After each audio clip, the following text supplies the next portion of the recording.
Olá, o Papo de Mãe está no ar. Um filho vítima da violência, uma família destruída. Infelizmente, a cada dia nos deparamos com notícias de jovens assassinados. Os homicídios representam 45,2% das causas de morte dos adolescentes brasileiros, enquanto para a população total correspondem a 5,1%. Um assalto, uma briga, uma bala perdida. O Brasil tem a quarta maior taxa de homicídio contra crianças e adolescentes no mundo. Em 1980, a taxa de homicídios na população entre 0 e 19 anos era de 3,1 para cada 100 mil pessoas e chegou a 13,8 em 2010.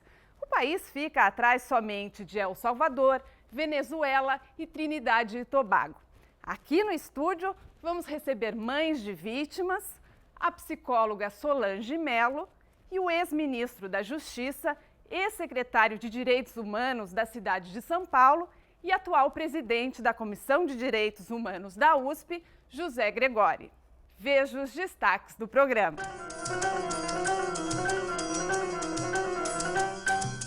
Estamos no Capão Redondo, na zona sul de São Paulo, uma das regiões mais violentas da cidade. E hoje vamos conhecer o projeto Vida Corrida, que foi criado para melhorar um pouquinho a vida das pessoas que moram aqui nesse pedacinho da cidade. Vamos saber com as pessoas aqui na rua de que forma a violência influencia no dia a dia delas. Entre 1980 e 2010, a taxa de crianças e adolescentes assassinados no Brasil cresceu 346%. Foram mais de 176 mil mortes por homicídio em 30 anos. Os meninos representam cerca de 90% do total. Os dados são do Mapa da Violência do Brasil, que mostram o aumento da violência na população jovem e negra. Em 2010, por exemplo, foram mais de 8.600 crianças e adolescentes assassinados.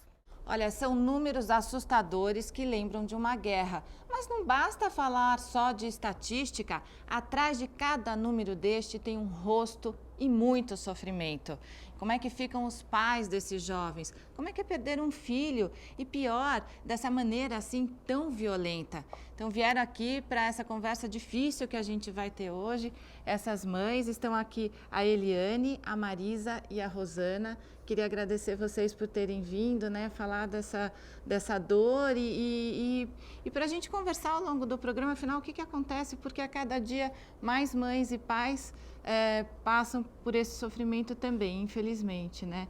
A Eliane, conta pra gente o que aconteceu com o seu filho, que era dentista, né, Eliane? Que uma notícia que saiu aí na imprensa. Foi divulgada, né, bastante. Ele estava trabalhando no consultório e bateram pedindo para um atendimento de emergência e entraram segundo o Alexandre, entraram dois homens mascarados. E o prenderam, o amarraram, botaram fogo nele.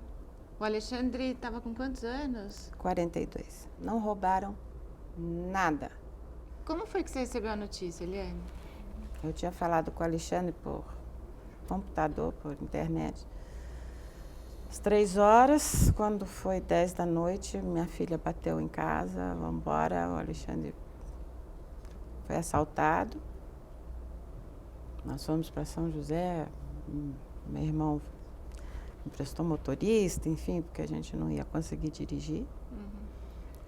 E fomos para São José, o Alexandre já estava no pronto-socorro.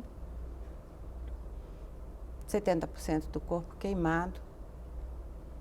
Desses 70%, 60% era queimadura de 3º grau. E aí ele não resistiu? Não, ele demorou uma semana para falecer.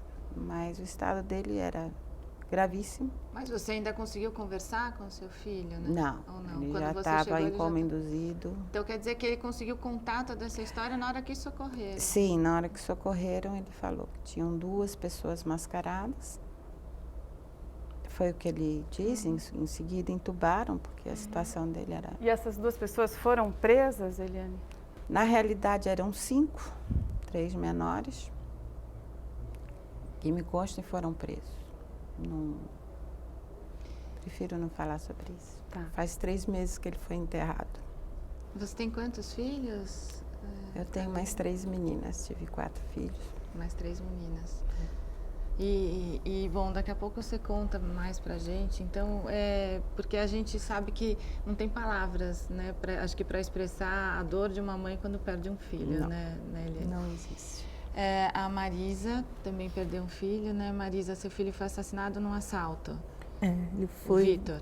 O Vitor estava chegando do estágio. Normalmente ele chegava um pouco mais tarde, ele chegava 10h30, 15 para as 11. Naquele dia ele tinha prova na faculdade no dia seguinte, então ele veio mais cedo. Estava chegando em casa, era umas 15 para as 9. 10 minutos antes eu havia falado com ele, quer dizer, meu marido havia falado com ele no celular, que ele estava na estação Santa Cecília do metrô. Eu moro no Belém. Ele falou, mãe, 10 minutos, estou chegando aí. Eu falei, você vai jantar? Ele falou, não, já jantei na Rede TV, lá que ele fazia estágio. Eu vou chegar aí, vou estudar e depois eu tenho treino. Aí eu falei, tá bom. Ele falou, então vai jantando. Então estava eu, meu marido e o Vinícius, que é o meu outro filho, nós estávamos jantando. Aí escutamos um estampido. Meu marido falou, eu acho que foi um tiro. Na porta da sua casa? Na porta da minha casa. Eu falei assim, acho que não, é a molecada brincando com um bombinho aí na rua. Mas foi falar isso, tocou o interfone, era o porteiro avisando que ele tinha levado um tiro, vítima tinha sido assaltado. O porteiro do prédio viu tudo? Viu tudo. A câmera de segurança filmou tudo do Faz prédio. quanto tempo do Vitor? Foi dia 9 de abril, O Vitor estava com quantos anos? 19. 19. E o tiro atingiu que A parte? cabeça. Ele entrou aqui e saiu. O que acontece, doutor, que a nossa realidade é tão cruel no Brasil? Tudo isso compõe um quadro que, para produzir resultados benéficos, precisa ser atacado em várias frentes. A questão da impunidade tem que ser considerado uma coisa intolerável no Brasil. Quer dizer, mas um repúdio que não existe. Ele foi preso, o assassino do seu filho? Se entregou. Detido? Ele se entregou? Se entregou. Antigamente, esses problemas eram canto de página, só as vítimas praticamente é que sabiam que eles ocorriam, não é? Quer dizer, o fato de ter um destaque... O fato de ter um destaque, E a mais população do que se isso, indignar, né? a população começar a se indignar. Porque o que não pode é a população se acomodar e se acostumar com uma Exatamente. situação dessa. Mas O é que você eu acho que a acha, gente vem de Marisa? resquícios. O senhor falou que atua na área dos direitos humanos. Eu acho isso é um grande. Você vai desculpar, mas eu acho que isso é um grande Fica à problema vontade. do Brasil. Porque os direitos humanos, eles atuavam na época da ditadura. Então, realmente, tinha os presos políticos que eram torturados e tudo mais. Então, ficou esse resquício dos direitos humanos de ver a vítima sempre como um pobre coitado, de ir lá e passar a mão na cabeça dele. A vítima, o O réu, né? réu, o criminoso. O criminoso como um pobre coitado. É que hoje os Porque, presos por são coincidência- assassinos, isso que você está dizendo. Não, né? eu Os digo que presos estão eu aí acho são que os muito- direitos são humanos assassinos. hoje, eles vão sempre privilegiar o bandido. Então, é voz corrente, eu posso perguntar para a senhora, para você, sempre eles vão atrás do réu. Porque, normalmente- por exemplo, nenhuma entidade de direitos humanos veio perguntar se precisava de alguma coisa.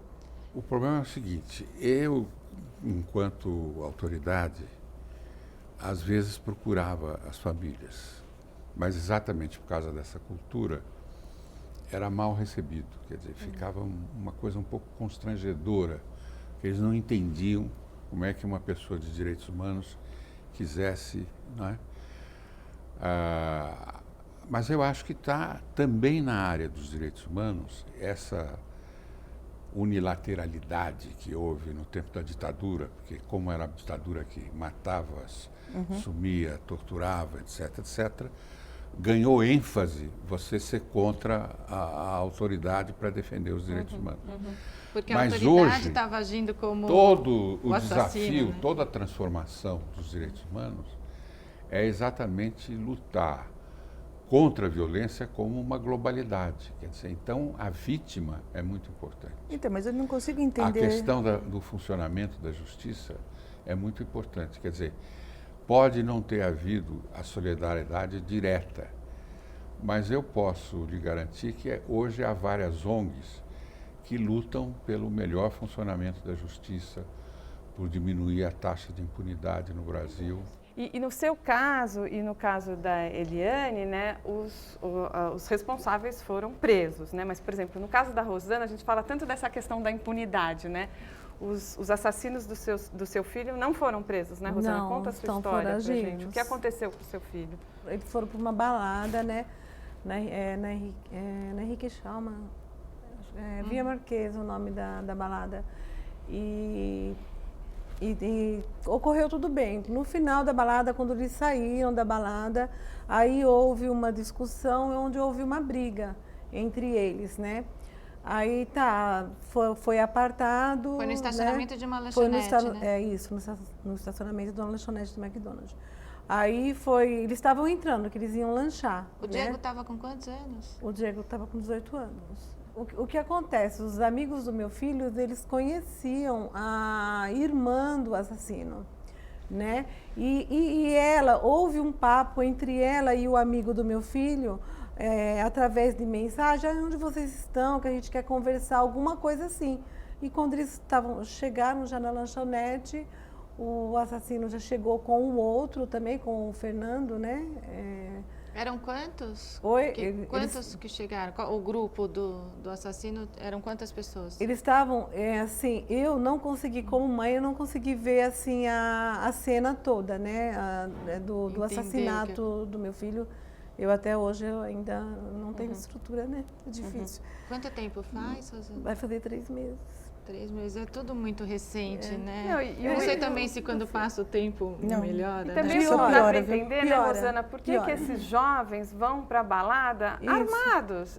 E os tiros que mataram ele foi quando ele percebeu que ele ia receber os tiros, ele tentou correr, né? E aí eles atiraram pelas costas. Foi covardemente. E sabe-se quem é o assassino, né? Você quer falar o nome do assassino? Tem a câmera, sabe quem é o assassino, sabe quem é o cúmplice, tem o rosto dos dois. E hoje, depois da prisão preventiva, tá ele e o cúmplice foragido, né? Eu acho que a mudança que se deu, eu também com 9 anos perdi o pai assassinado. Então eu sei que essa ferida não cicatriza. Assalto, doutor? Ela muda de forma ao longo do tempo, mas não cicatriza. Agora, é impossível que não haja reações nas pessoas que são vítimas. No meu caso pessoal, na minha juventude, que houve, né, eu fiquei uma época achando que eu devia vingar o meu pai. Tive esse drama de procurar o assassino e fazer o olho por olho, dente por dente. Mas depois vi que não era a solução e para mim, a opção foi lutar pelos direitos humanos para diminuir a possibilidade de outras famílias passarem pelo que a minha família passou. Solange, a gente imagina, né, que a pior dor do mundo é perder um filho, né? E a gente vê aqui que essas mães perderam os seus filhos e perderam ainda de uma forma violenta, né? Pode-se dizer que é mais difícil ainda nesses casos? Olha, eu primeiro quero dar os parabéns para vocês, agradecer a presença de vocês, porque como eu falei para elas antes de começar o programa, vocês estão fazendo aqui um serviço de utilidade pública, porque infelizmente vocês não são as únicas mães que estão passando por isso. E a gente tem que dar um basta, né? Enquanto mãe, enquanto cidadã que paga imposto e alto imposto, a gente tem que dar um basta nisso. É uma dor que não tem nome. Quando você perde um pai, você fica órfão, né? Quando você perde um marido, você fica viúva. E quando você perde um filho, você fica o quê? Você não fica, né? Tem uma frase que eu acho muito bonita, que diz assim, que filho é um pedaço do nosso coração que foi morar em outro corpo. E um filho não morre nunca. Perder um filho já é uma coisa antinatural, né? A gente espera, pela lei da vida, que os filhos enterrem os pais. Enterrar um filho é enterrar um pedaço da gente. gente perde um filho por uma doença, é uma coisa violenta, mas é uma fatalidade. Quando você perde um filho assassinado, né, que nome que a gente dá para isso? É muito mais violento. A dor é muito maior, eu acredito. Né? Há 60 anos atrás, era uma tragédia pessoal, ponto. Não tinha essa ramificação pública que começa a ter no Brasil. Não havia possibilidade, seja da viúva ou nossa, para mim aconteceu muitos anos depois, da possibilidade de você, através da sua dor, chamar atenção para pedir justiça, como começa a ter agora. Daqui a pouquinho todos vocês continuam, eu vou chamar o bloco, que tem muita coisa para a gente falar, sem dúvida, né? E também no próximo bloco a gente vai conhecer mais uma história de uma mãe que se apoiou nessa própria dor para ajudar outras famílias. E aqui no estúdio vamos falar do Centro de Referência e Apoio à Vítima. Enquanto isso, fique com a Gabriela Costa e um papo pelas ruas sobre violência. A violência, ela é um fator determinante quando você sai da sua casa? Não, senão eu não faço nada. Mas você toma algumas precauções? Tomo, tem que tomar todas as precauções, né? Por exemplo, você tem que ficar atento, não é andar distraído na rua sem prestar atenção no lado. Você tem que estar atento ao que está acontecendo tudo à sua volta.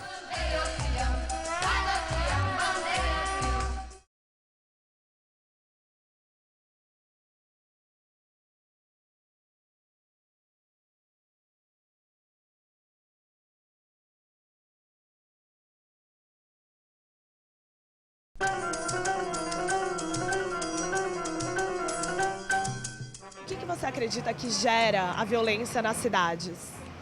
Olha, eu acredito que é uma falta, digamos assim, de tudo, porque essa violência, ela não é de hoje, ela vem de muitos tempos, de muita falta de estrutura, falta de escola. Então, isso tudo chega uma hora que explode. O que eu acho que acontece é que a gente fica sem saber como se prevenir. Não existe uma regra. A gente vê aqui, o filho da Rosana foi assassinado no estacionamento de uma lanchonete. O seu filho foi assassinado na portaria do prédio, tem porteira, tem... E o seu filho foi assassinado dentro do consultório dele. Ele não estava nem na rua, né? Então, quando a gente fala, eu tenho medo de ir para a rua, quer dizer que a gente tem que começar a ter medo de ficar no próprio trabalho. Alguma vez passou pela sua cabeça, né, Eliane? Eu já fui assaltada na rua 5 vezes. Nossa. E na minha casa 2 vezes. Ai, meu Deus. Então eu não sou calouro em assaltos. Que coisa, né? E sempre com arma e tal. Marisa, seu filho era preocupado assim, com a violência? Ou você orientava, você falava alguma coisa para ele? O Vitor era aquela pessoa desligada, de bem com a vida, sempre de bom humor, brincando. Então ele vinha, provavelmente ele foi seguido do metrô, ele vinha com o celular na mão porque os amigos falaram que o relógio lá do prédio marca 8h52, falou que a última mensagem pelo WhatsApp lá que ele trocou foi às 8h45, que ele estava marcando um jogo de futebol para o domingo. Então ele vinha totalmente distraído na rua, mas eu sempre orientei e ele seguiu o que eu falei, não reage. Eu acho que a gente tem que investir em 2 frentes. Uma, agora, imediatamente, é atacar a violência com leis mais... Não digo com violência, mas com leis mais duras, porque eles têm que saber, eles têm que entender o caráter punitivo da lei. Eles têm que saber que eles vão cometer um crime e vão ser punidos e seriamente, gravemente punidos. Então, nós temos que mudar urgentemente o código, a lei das execuções penais, porque a lei das execuções penais é uma mãe. É nela que estão os indultos, aquele indulto do Dia das Mães que liberou aqueles 2 bandidos que mataram o Brian, o boliviano. Rosana, você ficava preocupada quando seu filho saía à noite, né? Porque a gente vê muitas mães de adolescentes deixam de dormir, sabem que às vezes tem gente que bebe, vai voltar tarde. Você tinha essa preocupação quando ele saía à noite? Eu ligava de madrugada, né? Para saber se está tudo bem. Às vezes porque eles não gostam de atender, né? Aí eu falava, atende pelo amor de Deus, porque senão a mãe não dorme, né? E agora aqui com a gente está também a Cristiane Pereira. Ela é advogada e coordenadora do CRAVE, que é Centro de Referência e Apoio à Vítima. Obrigada, Cristiane, pela participação. Eu fico imaginando aqui, né, pelo que as mães contaram, numa situação dessa a gente perde o chão, né? E como retomar a vida, como a Marisa falou? A gente nem sabe por onde começar, né? Tem a questão psicológica, tem a questão jurídica. É esse apoio que vocês dão? Porque a gente fica sem saber mesmo o que fazer, né, Cristiane? Exato.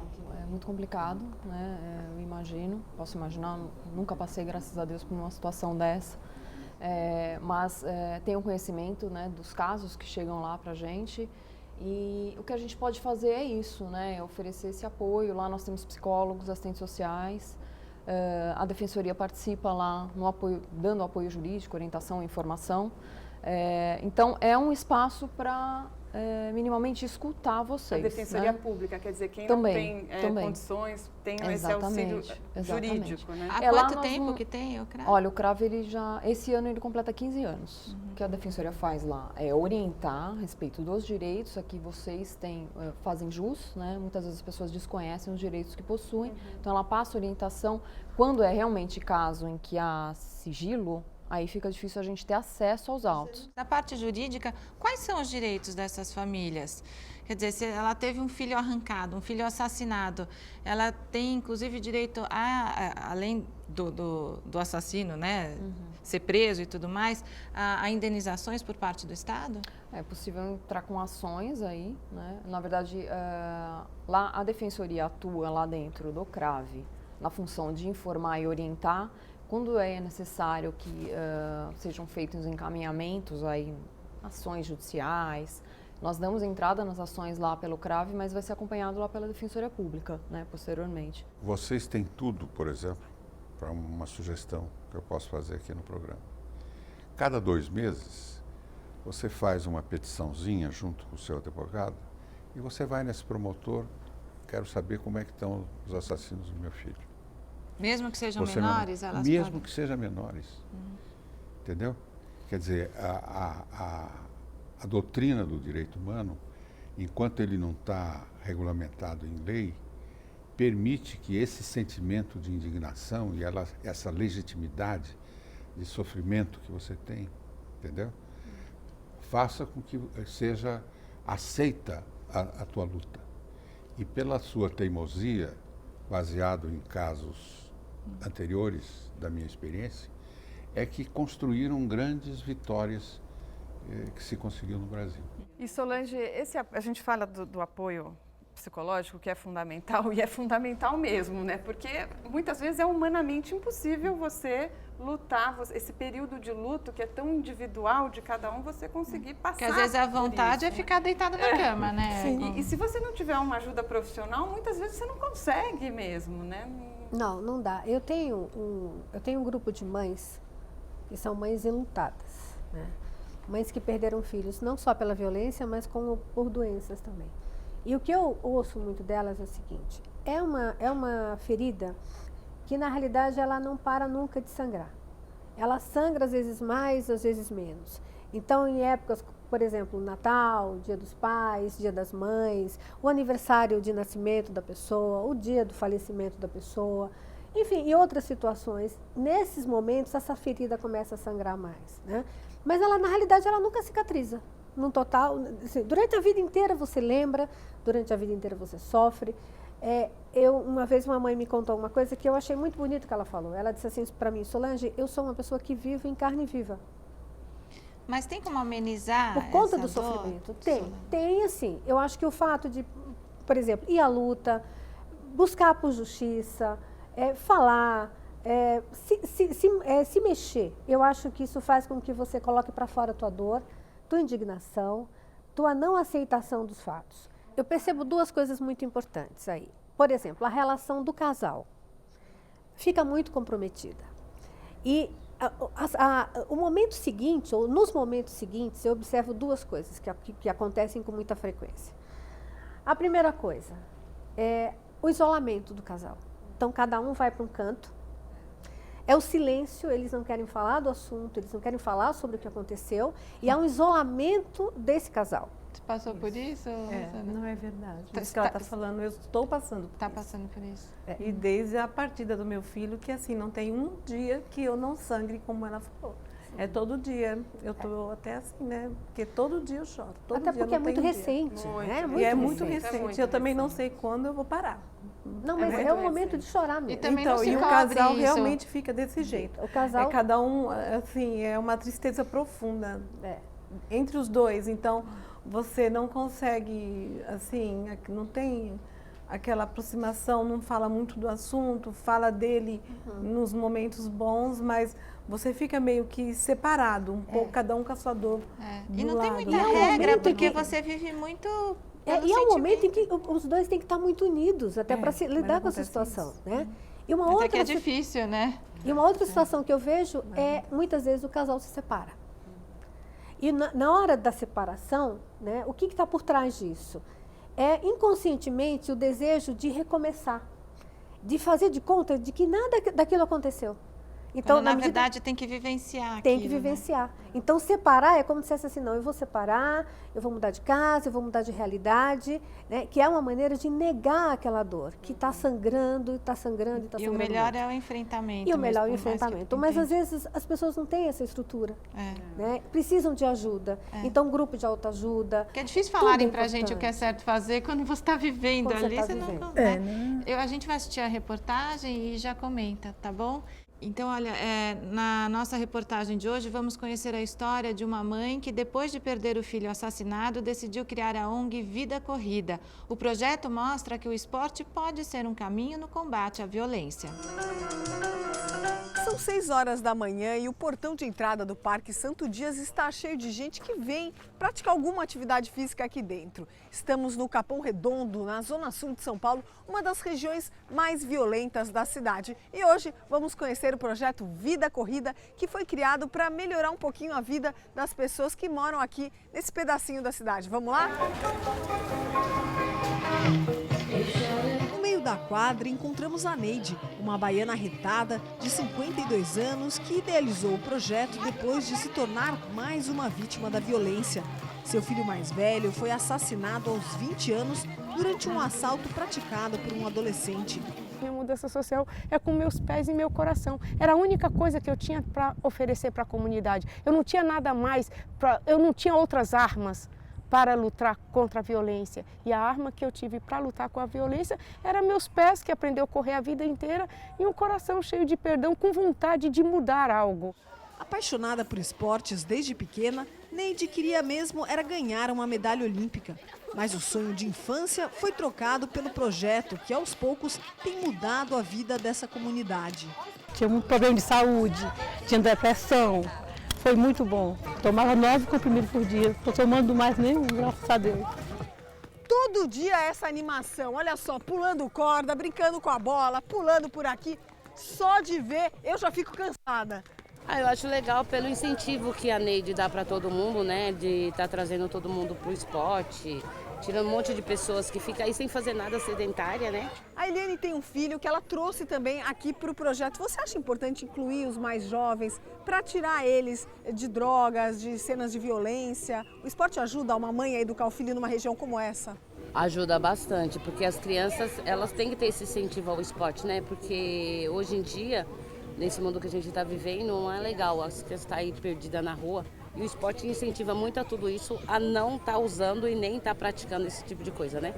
No meio dessa mulherada toda, eu encontrei a Dona Maria, que tem 77 anos. Ela foi a primeira colocada na categoria acima de 70 anos na Maratona Internacional de São Paulo de 2012.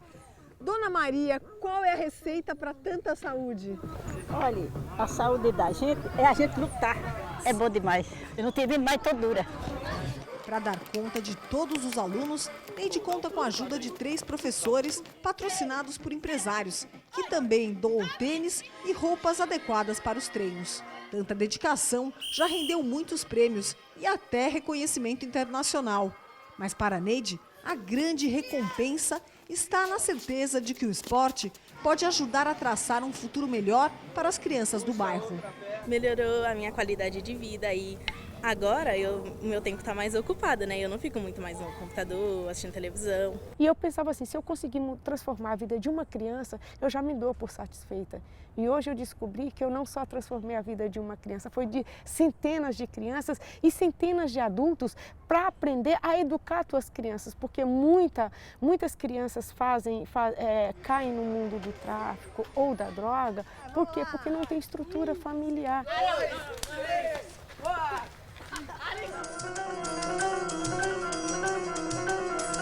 Que bom, né? Que de alguma forma essa mãe conseguiu amenizar um pouco dessa dor, desse sofrimento, né, Cristiane? Que eu acho a salvação, como a senhora já disse, vem pela educação e pelo esporte também, né?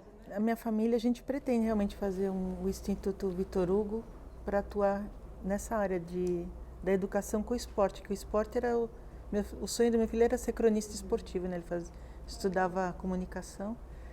Então eu falei, eu acho que a educação é a base da sociedade. O que eu acho é que as mães não podem se cobrar muito também esse monte de atitude, né? Acho que a gente tem que respeitar aquelas que não vão ter essa força e vão amenizar a dor de uma outra maneira também, né? Com certeza. Cada um tem um tempo, cada um tem os seus limites. Né? E cada um reage da maneira que pode. Né? O importante é assim, é uma perda definitiva, com certeza, mas continuar vivendo. Isso é o mais importante. Né? Porque senão a tendência a cair numa depressão é enorme. E no CRAV tem esse atendimento psicológico gratuito também? Tem. Então, nós temos psicólogos assistentes sociais, a gente trabalha também com grupos lá.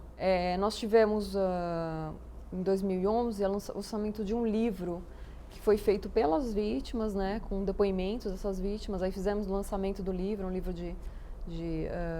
com histórias aí realmente. E para eles foi muito importante isso. Quem quiser esse livro, encontra onde? Então, lá entra em contato com a gente tem um livro de cidadania e tem a cartilha também, né? Essa cartilha foi lançada... Aqui, ó. Que interessante, no ano passado. Da dor à busca por justiça, orientações para vítimas de violência. Essa também, nós formamos grupos com usuários lá, né, que nós chamamos de usuários, as pessoas que procuram serviço, e pedíamos para que elas trouxessem o que elas achavam interessante que estivessem na cartilha. E quem quiser entrar em contato, Cristiane, como é que faz? Pode entrar, pode ser espontâneo, pode entrar em contato pelo nosso telefone, o 3666-7778. São Paulo, né? Isso, São Paulo, 011.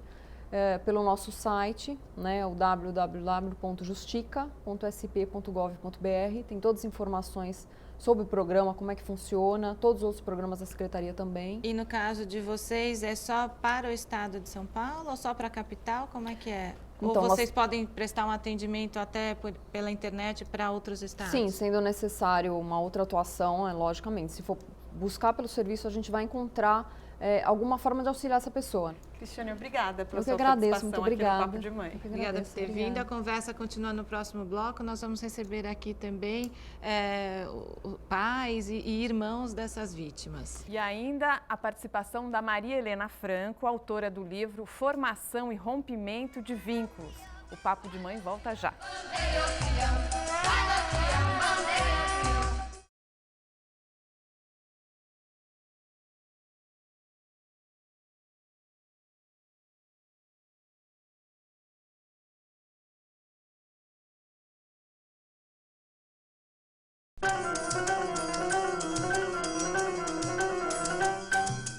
De que forma a violência influencia no seu dia a dia?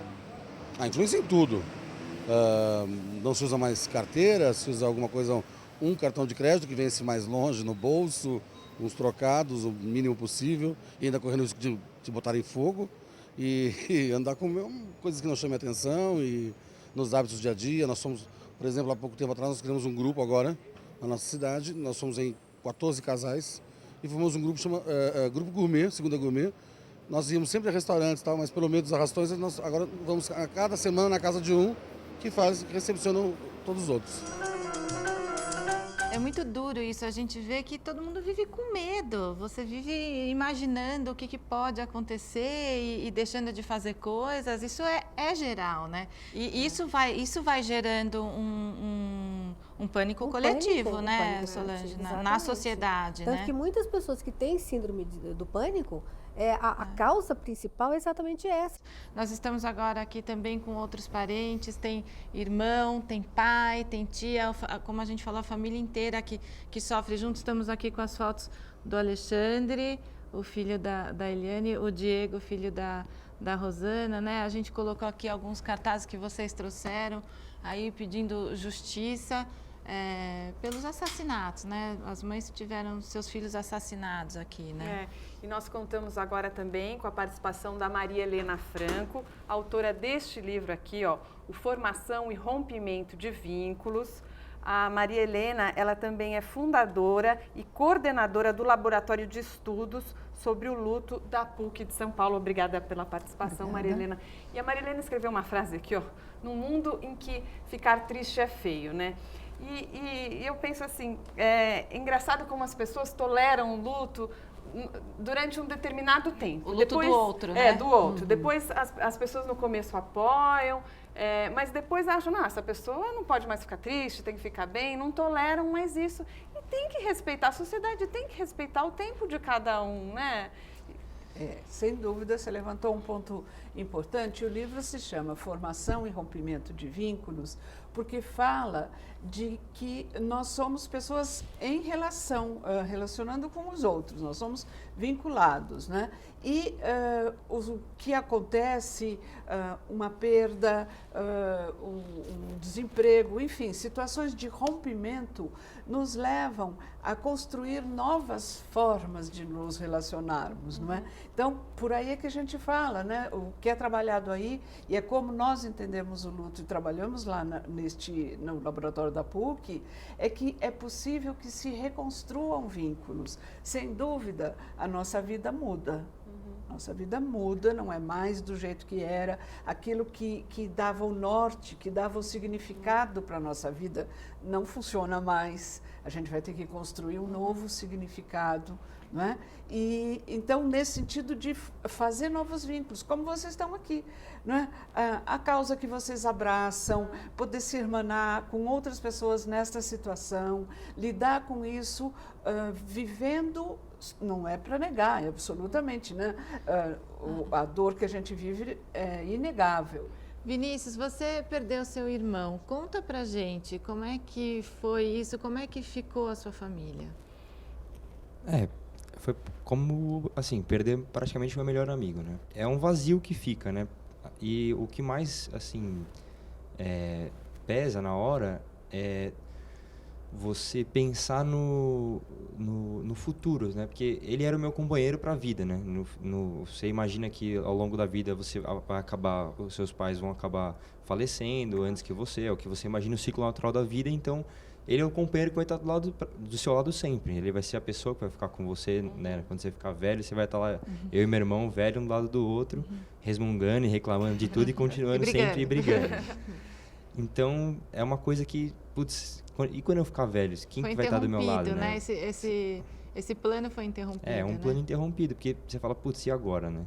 E como que é para você, como filho, também ver o sofrimento dos seus pais, né? Você acaba, porque você também está sofrendo, como é que fica essa relação na família, de você querer ajudar a sua mãe, o seu pai?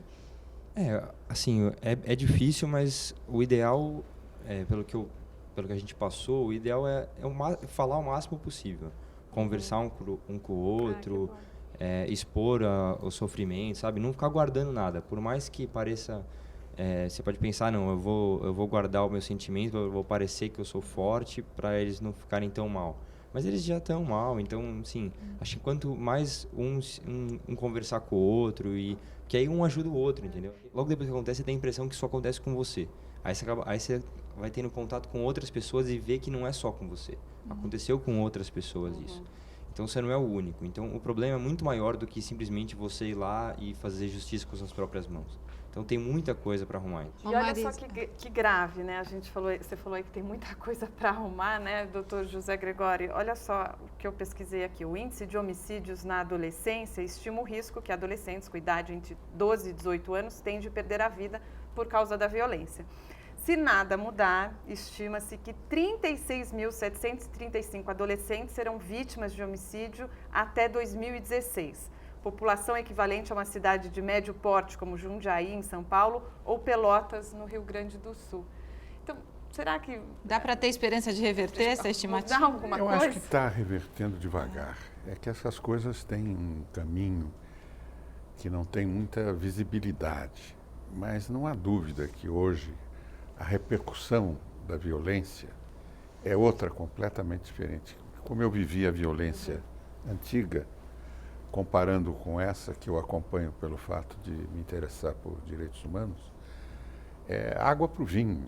E, sobretudo, a inspiração, quer dizer, ter uma vida que também carregue a responsabilidade de dizer, poxa, vamos fazer o que tiver ao nosso alcance para outras famílias não passarem pelo que eu estou passando. E Marisa, como é que foi para você ouvir o seu filho? Que filho legal, não? Como é que foi para você ouvir ele falando isso, falando dessa importância, né, de vocês todos estarem juntos e... Para mim é muito bom, né? Como ele disse, nós somos muito unidos, assim, diferente até do que a doutora expôs. Eu e meu marido, apesar da dor, a gente não se separou em nenhum momento. A gente está enfrentando isso junto. Vamos conhecer o Valdir, então, né? Passa para o seu pai o microfone, por favor. Valdir, a gente está aqui num Papo de Mãe, mas o Papo de Mãe é para todo mundo, é para toda a família, é para os pais também, Sim, né? sem dúvida. E conta pra gente como é que tem sido isso para você como pai. Vocês estavam em casa juntos, né? Você ouviu na hora que você ouviu, você jamais imaginou o que estava acontecendo, né? A gente estava sentado na mesa jantando, nós três, e aí, como a Marisa falou, deu estampido. Parecia um tiro, eu falei, pô, parece um tiro, mas a gente mora num prédio que tem 2 blocos, então dá um eco, né? Dá um barulho diferente, qualquer barulho parece um tiro. Mas só que em seguida que nós comentamos isso, já tocou o interfone e o porteiro falando, desce que o seu filho tomou um tiro. Meu Deus. E do jeito que eu estava até descalço, bermuda, camiseta, eu desci correndo de escada. Que o elevador estava demorando, né? Para mim estava demorando uma eternidade, que eu queria ver como ele estava. E foi uma cena muito difícil, até o Vinícius ajudou muito, porque nós chegamos ao Vitor, ele estava sem respirar, então nós viramos ele de lado, começamos a tentar massagear o peito dele. E o Vinícius, como ele é formado em farmácia, ele tem assim, noção de primeiros socorros. Assim, vivendo nessa realidade que todos nós vivemos, né? Era um medo que você tinha? Então, eu nunca tive medo de que acontecesse ali, onde aconteceu. Tá legal, a gente vai conversar agora com a tia do Diego, né? Você é irmã da Rosana, é isso? Seu nome qual é? Rosângela. Rosângela. E como tantas tias, você era uma tia-mãe também, é isso? Eu sou. Todos os meus sobrinhos. Sou assim. E você está aí com a camiseta? Mostra pra gente a camiseta, Rosângela. Justiça é o que se busca, né? Porque os assassinos do Diego estão foragidos. Estão livres. Estão livres. E como é que tem sido para a família, como é que tem sido para você dar apoio para a sua irmã, quando você também precisa de apoio, também está sofrendo junto, né? Tem sido muito triste, né? Porque eu e minha irmã sempre muito junto. Eu sempre muito junto. Esse sobrinho não saía da minha casa, né? Os 2 filhos dela que mais frequentavam a minha casa. E além de perder o meu sobrinho, ver minha irmã no sofrimento que ela tá, né? A família dela, né? Meu cunhado, o meu outro sobrinho, muito terrível. Você tem filhos também, além dos sobrinhos? Eu tenho um filho de 23 anos e tenho uma filha de 16. Rosana, e você trabalhava? Eu trabalho. Você conseguiu retomar o seu trabalho, retomar a sua vida? Porque muitas vezes a gente é obrigado, não tem como. Você tem que retomar a vida, você tem que voltar a trabalhar, né? Na realidade, assim, o trabalho tem sido a minha terapia, né? Em casa é que é terrível. O meu filho mais velho tem quase a idade dele, né? Ele tem 24 anos também, né? Ele assim, ele me ajuda, ele é que mais ajuda eu, o pai, né? Muito companheiro junto com o pai também, né? Eliane, o Alexandre, ele era o seu filho mais velho? Era. E você tem as 3 moças, 3 moças. né? E o Alexandre era casado, tinha filhos? É casado pela segunda vez, tem 2 filhos do primeiro casamento. Uma de 12, outra de 6, o menino de 6. Minhas filhas também todas têm filhos. Quantos Quer dizer que netos? você tem uns netos? Quantos netos Eu você vou tem? para o 7º. 7º já, olha que gostoso. E a Eliane estava até contando que já tem neto namorando, é isso? Pode falar? Pode. Então o mais velho tem 16 anos. Porque o Ruxinha a 7ª vai nascer agora. Olha, netos de todas as idades, né? A vida vai se recriando, se né? Recriando, se exatamente, enfim, exatamente. É nisso que acho que a gente tem que se apoiar, né? Com certeza. Agora, acho que um programa como esse ajuda a refletir, a pensar que ninguém está isento do que aconteceu e foi relatado aqui, com tanta espontaneidade, com tanta sinceridade. Quer dizer, nós estamos, portanto, diante de um problema comum, que não excepciona ninguém. Quer dizer, é preciso que a sociedade não se conforme com a violência. E, doutor, a gente falou aqui de dar apoio a essas pessoas. O Papo de Mãe tem essa intenção de prestar esse serviço e estender esse apoio para todas as famílias brasileiras, porque o programa vai para todo o Brasil. O senhor tem algum site ou e-mail para deixar para essas pessoas que quiserem entrar em contato, tirar mais dúvidas? Não há dúvida. Eu estou na USP. A USP tem uma comissão de direitos humanos, não é? E eu estou inteiramente disponível. O dia que você quiser entregar o primeiro papelzinho que eu sugeri, eu vou com você, se você quiser, se achar que isso é útil. Quer dizer, eu acho que precisa haver essa política de vasos comunicantes. Quer dizer, mesmo aquele que não foi atingido, deve moralmente e socialmente se considerar atingido para Porque a gente isso sofre não com a dor de todas não as se mães, propagar. não tem como não Quer sofrer. dizer, já o que existe são estatísticas, como você falou muito bem, de guerra civil, não é? Quer dizer, e isso está acontecendo por muitas razões. Quer dizer, a solução não vai depender de uma medida. Doutor José Gregório, queria agradecer sua presença aqui no Papo de Mãe, queria agradecer a presença de todos vocês. Infelizmente chegou ao final do programa, né, Roberta? Então, se a Solange tiver também um e-mail, um site para divulgar, para as pessoas entrarem em contato com você. Eu quero agradecer muito o convite. Obrigada a vocês por estarem aqui. E como o doutor falou, eu também me coloco à disposição dentro da minha área de trabalho para ajudar a vocês. Tem um e-mail, quem quiser entrar em contato é solangemelopsicóloga@gmail.com. E quem tiver Facebook, Solange Melo Psicóloga. Obrigada. Obrigada. E a Maria Helena tem o site da PUC, Maria Helena? Eu acho que podemos divulgar o site da PUC para poder falar do laboratório de luto, as pessoas que estejam interessadas. O site da PUC é www.pucsp.br. E entrando no site da PUC, aí entra no site, na aba, não sei dizer, da Clínica Psicológica. E daí já chega lá. Eu posso deixar também o meu e-mail? Pode.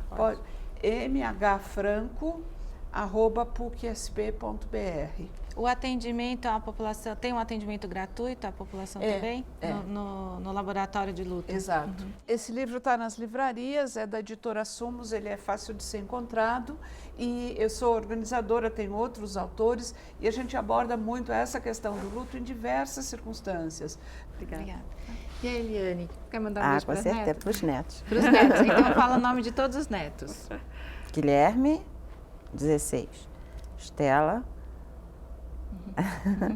Amanda, Arthur, Bruno e Sara. Ai, que graça, parabéns. E olha, a gente vai sempre lembrar do Alexandre, né? Porque eu acho que uma vez veio uma mãe aqui que disse que sempre queria lembrar e celebrar a vida que ele teve, né? Que eu acho que lembrar com todo esse amor de mãe, né? Com certeza, com certeza. Obrigada por ter vindo. Obrigada a vocês, obrigada à minha família, aos meus amigos todos, que deram muita força pra gente. Obrigada. E você, Marisa? Eu agradeço o convite, estou sempre à disposição. Acho que é importante falar sobre esse assunto, pelo menos para mim, estou passando pelo problema. Quem quiser acompanhar o que a gente está fazendo, as viagens que a gente faz, o projeto de lei, as passeatas e tudo mais, tem a página do Vitor no Facebook, é Victor Hugo Deppmann. Entra lá, tem toda a programação. Tem um e-mail pessoal, se alguém quiser, é mdeppmann@uol.com.br. Procura a gente lá, tem a minha página no Facebook também, que é Marisa Deppmann. Entra, Deppmann são pouquíssimos aqui em São Paulo, então vai encontrar a família inteira lá. Tá ótimo, obrigada a você e a sua família por terem vindo. E a Rosana? Eu também gostaria de agradecer a oportunidade, né, de estar falando sobre o caso do meu filho, né, e estar aqui participando também, né, junto com as outras mães. E também gostaria também que de uma forma, né, pedir para que as pessoas, né, que quem puder, né, tá divulgando, né, tá compartilhando a foto dos assassinos do meu filho, né, através do Facebook e também através da rede social também, né, é bem forte, né, para ver se a gente consegue justiça, né, porque eu não vou parar enquanto, né. Qual o nome dos assassinos? Caio Rodrigues e o outro Fernando Lopes, né? Então, agradeço mesmo por terem vindo falar, porque acho que vocês representam muitas outras mães que estão passando por isso, que já passaram e que infelizmente a gente sabe que ainda vão passar. Infelizmente é isso que a gente sabe que é a nossa realidade, né? Então aqui no Papo de Mãe, a cada semana a gente tem uma conversa, algumas mais difíceis, outras, toda semana a gente sempre falando dos filhos, dessa relação da família, né? Da família de todos nós, dos filhos aí em todas as idades. No próximo programa, olha, nós vamos falar sobre como é que ficam famílias interraciais. Uma mistura de cores, cultura e sabores, assim somos nós, os brasileiros. E no nosso site, nas redes sociais, o papo nunca para. Então até a próxima aqui na TV Brasil e eu queria deixar esse programa em homenagem à memória dos filhos de vocês, do Alexandre, do Vitor e do Diego e de todas as outras mães, pais e famílias que perderam seus filhos assim de uma maneira tão brutal. Tá bom? Obrigada. Obrigada.